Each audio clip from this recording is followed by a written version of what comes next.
family didn't invite me to Christmas dinner. It's no place for selfish like you, said my brother. I was cultured and silently stopped helping him and his wife. When they found out it. This is no place for selfish people like you. Jake's voice cut through the warmth of my parents' house like a cold blade. I had barely stepped through the door when he threw those words at me. For a second, I thought it was a joke. Maybe some botched attempt at humor. But one look at his face told me otherwise. He meant it. I looked past him to my parents sitting at the dinner table. The dining room was decorated as it had been every Christmas before, the same red tablecloth, the same centerpiece with gold candles that my mother swore were just for decoration. It was familiar, comfortable. Or at least it was supposed to be. But tonight something was different.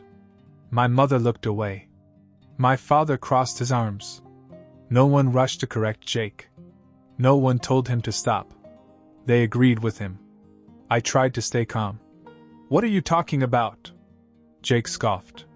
Don't play dumb. You only care about yourself. You're not helping Mom and Dad. You don't help anyone. I almost laughed at the irony. Jake, of all people, was accusing me of not helping. The same Jake who had spent the last few years drowning in bad choices, dragging everyone down with him, while I was the one keeping him and his wife, Emily, afloat. His wife. That's what really got me. I hadn't helped Jake for his sake. He was reckless, impulsive, always looking for the next shortcut. But Emily, she had stayed with him longer than she should have. I knew she was exhausted. She had given him an ultimatum: get his act together or she was done. And as always, Jake had needed just a little more time. He had begged me to help. And I had. Because I felt sorry for him. Because I wanted to believe that he could change.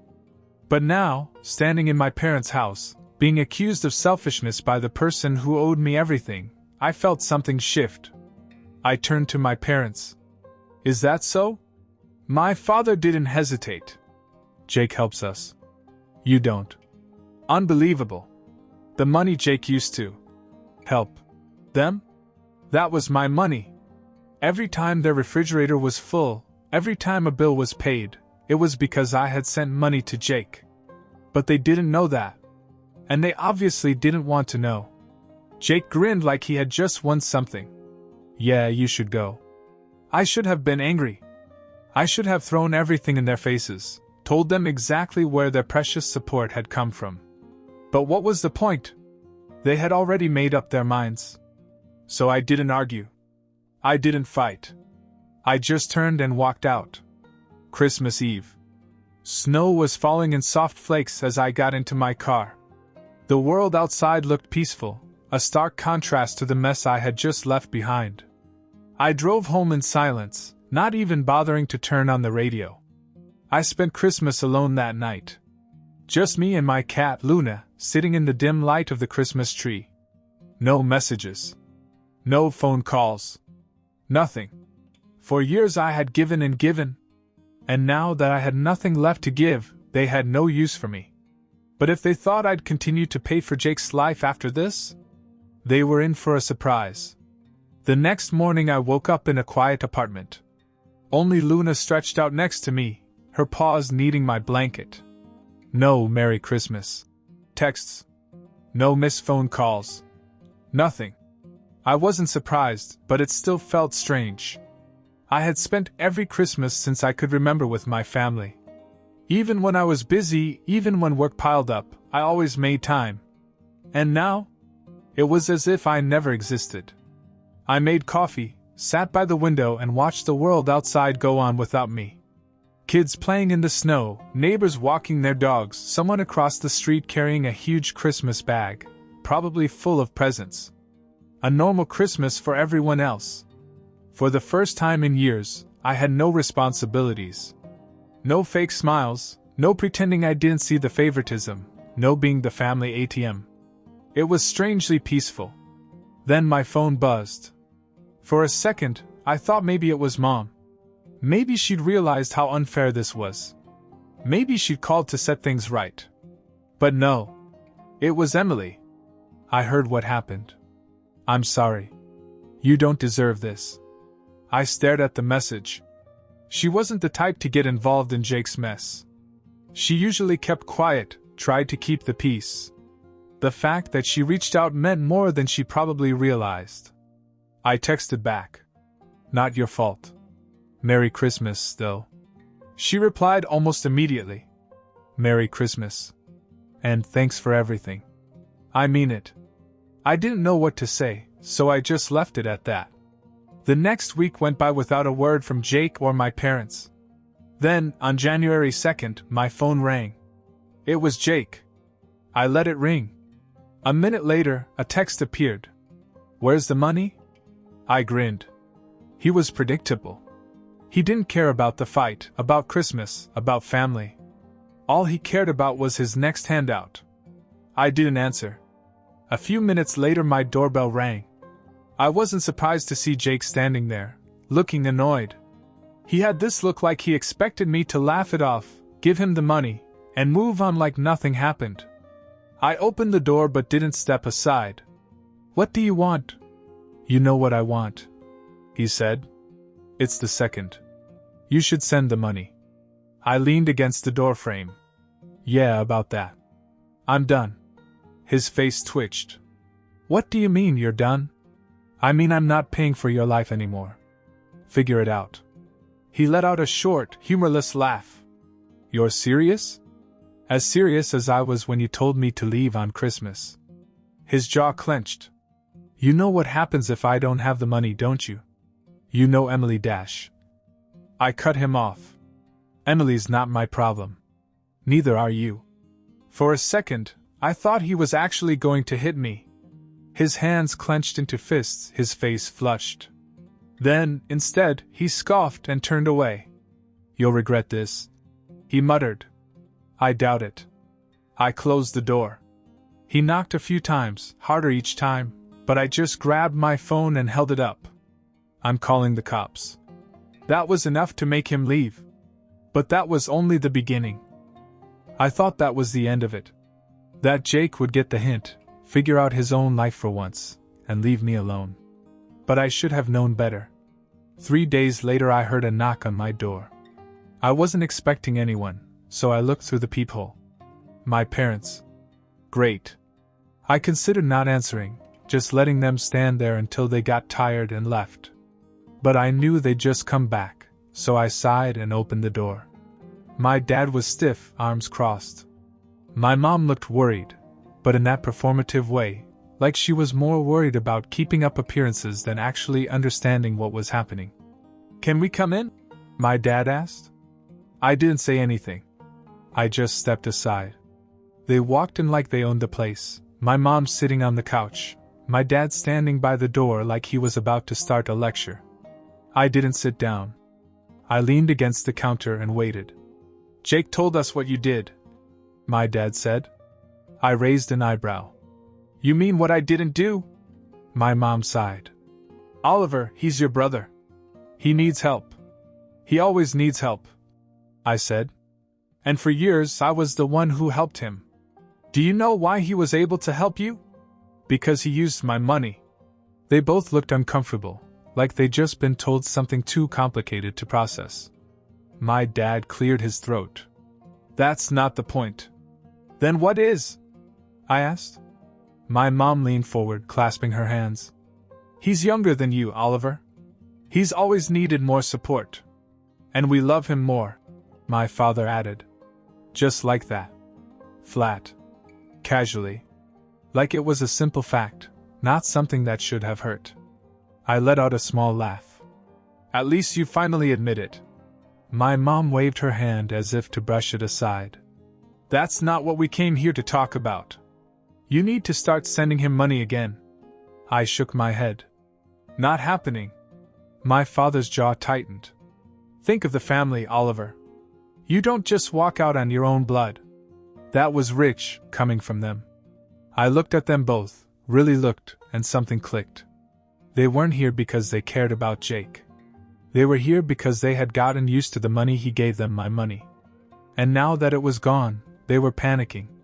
They were just like him. I felt a strange sense of peace as I got up and headed for the door. You should go. My mother's face fell. Oliver dash. No, seriously. Go. I held the door open. My dad exhaled sharply, grabbed my mom's purse, and muttered, Let's go. My mom hesitated. You're making a mistake, Oliver. No, I said. I'm finally making one. They left. I closed the door, locked it, and sat down, staring at my phone. Part of me expected Jake to text again, maybe some threats, some manipulation, something. But he didn't. And for a while, I thought maybe that was it. But then something completely unexpected happened. Emily called me. Not a text. Not a hesitant, "Hey, hope you're okay" message. A full-blown phone call. I stared at the screen before I answered. Hello? She hesitated. Then, in a voice that sounded both tired and oddly calm, she said, I left him. I blinked. What? Emily sighed on the other end of the line. I left him, Oliver. I packed my bags and I left. I wasn't sure what to say. I had expected things to end badly for Jake, but not so soon. When? Last night. She paused. He doesn't know where I am. He's been calling nonstop, but I'm done. I sat down, still trying to process. What happened? Emily let out a dry laugh. What didn't happen? He went crazy when he realized the money wasn't coming. He panicked, paced around, cursed at everything, at me, at you, at the world. Said it was all your fault, like he had no responsibility in any of it. Sounds about right. Yeah, but then, he said something that made me see things differently. He actually admitted that he didn't know how to live without you covering for him. He said you ruined everything by quitting. I exhaled. Wow. She fell silent for a second. Oliver, do you know how screwed up that is? I gave him years of my life. I forgave him for every stupid mistake, every lie, every broken promise. And in the end, all he cared about was that you wouldn't bail him out anymore. I could hear the emotion in her voice, but she kept it calm. I realized something. She went on. I stayed because I thought I was waiting for him to change. But really, I was just waiting for a sign that it was okay to leave. I hesitated. And me cutting him off was that sign? Yes. I sat back and stared at the ceiling. So what now? She let out a slow breath. Now? I start over. I don't know where I'm going yet, but anywhere is better than where I was. I didn't know what to say, so I just nodded, even though she couldn't see me. Good. She hesitated again. Oliver? Yes? Thanks. I frowned. For what? For everything.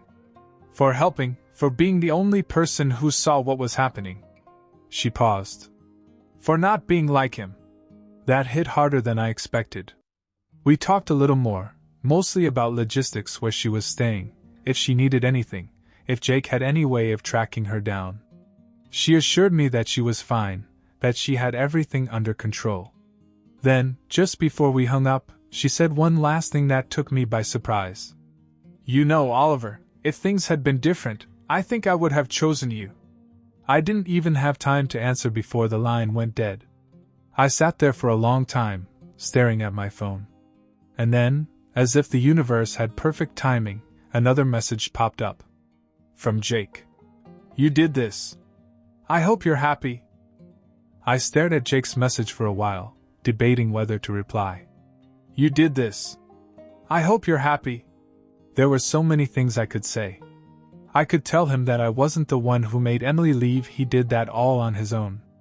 I could tell him that for once in his life he needed to take responsibility instead of blaming everyone else. But honestly, I didn't care enough to respond. I put my phone down and went to make coffee, trying to shake the strange feeling Emily's last words had left me with. If things were different, I think I would have chosen you. I wasn't even sure what to make of that. Was it just something she said in the moment? Did she mean it? And why did it keep playing in my head? I took a sip of coffee, exhaled, and forced myself to move on. Jake was spiraling. My parents were probably furious. Emily was gone. That was the situation, and nothing was going to change it. Or so I thought. A week went by with nothing but silence. No texts. No visits. No guilt trips. It was almost peaceful.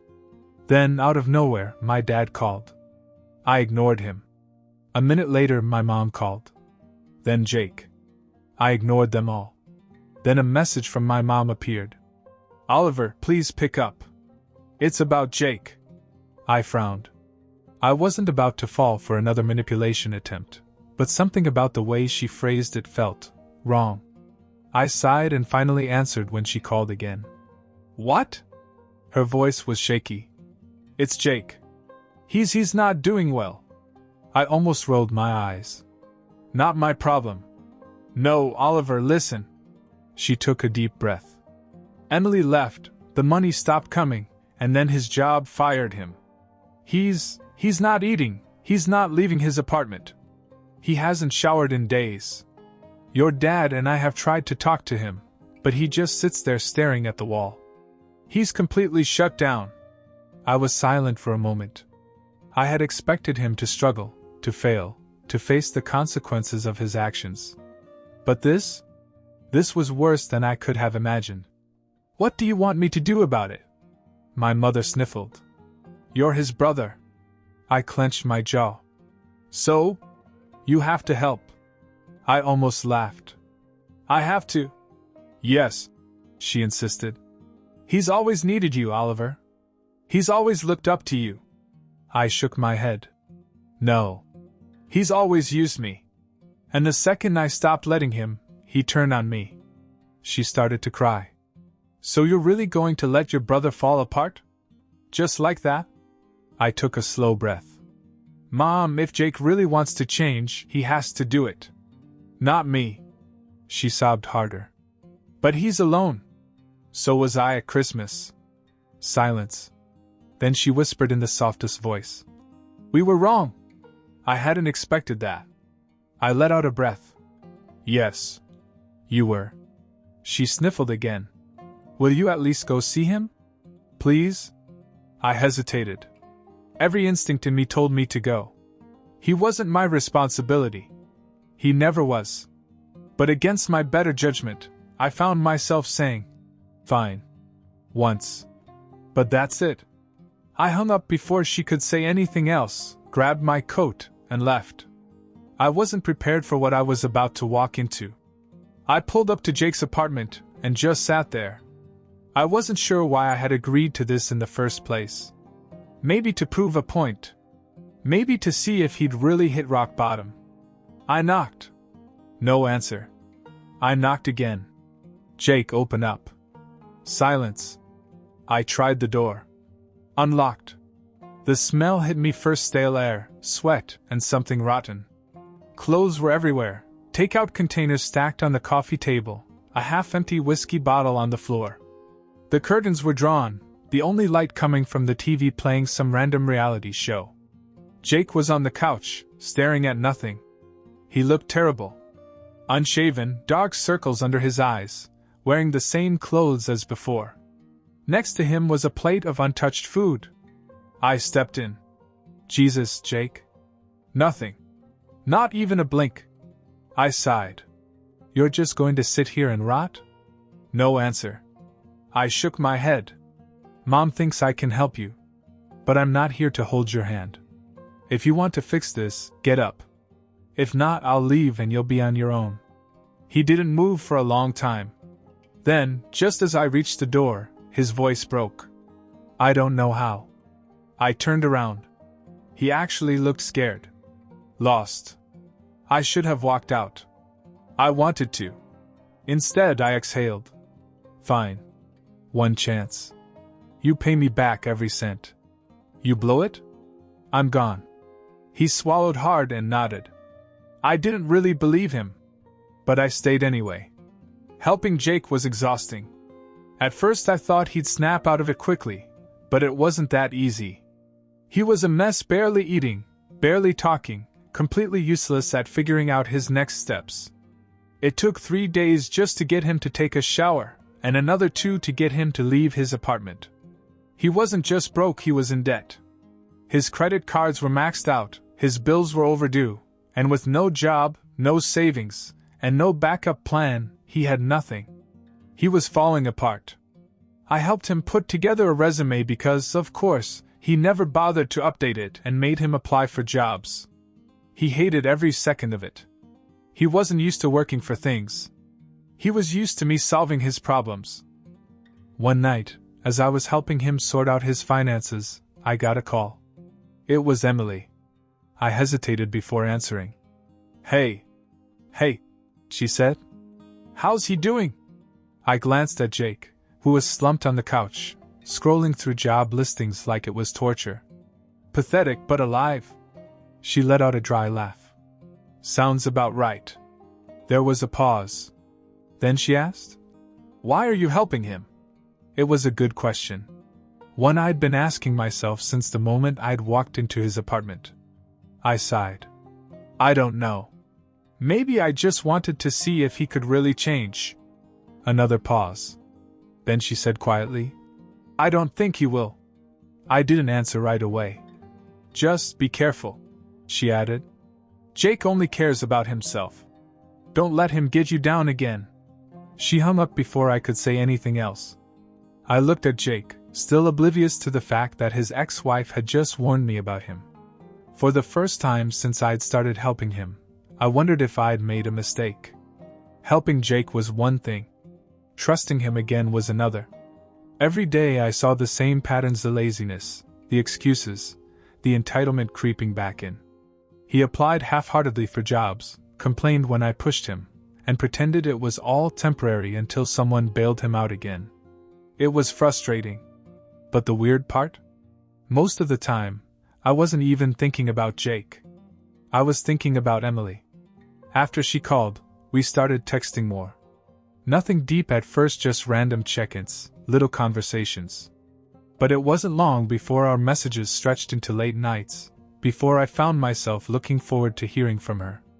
Then, one night, she called me again. Tell me something funny, she said when I picked up. I grinned. Funny how? Something silly. Something to make me forget that my whole life has fallen apart. I thought for a second. Jake applied for a job today. She laughed. That's funny. We talked for an hour after that. About nothing. About everything. And then she asked, Do you ever think about how things could have been different? I sat back and stared at the ceiling. You mean if you had chosen me instead of Jake? There was a pause. Yeah. I exhaled. More than I should. Silence. Then, quietly, she said, Me too. That was the moment I knew things were changing. And Jake? He had no idea. Not yet. But he would soon. At first I told myself it was nothing. Just talking. Just catching up. But the more Emily and I talked, the more obvious it became this wasn't just two people venting about the same toxic person in their lives. This was something else. She started calling every night. Sometimes we talked for hours, sometimes just a few minutes. It wasn't forced. It wasn't awkward. It just worked. And then one night she asked, Can I see you? I hesitated. Are you sure? Yes. I met her in a little cafe, and the second I saw her, I knew. This wasn't just old wounds reopening. This was something real. We talked as if we had been waiting for this moment for years. And maybe we had. After that, things happened quickly. She started coming over more, then staying over, then moving in. It wasn't rushed. It wasn't messy. It was just right. And Jake? When he found out, he went crazy. He showed up at my door one night angry.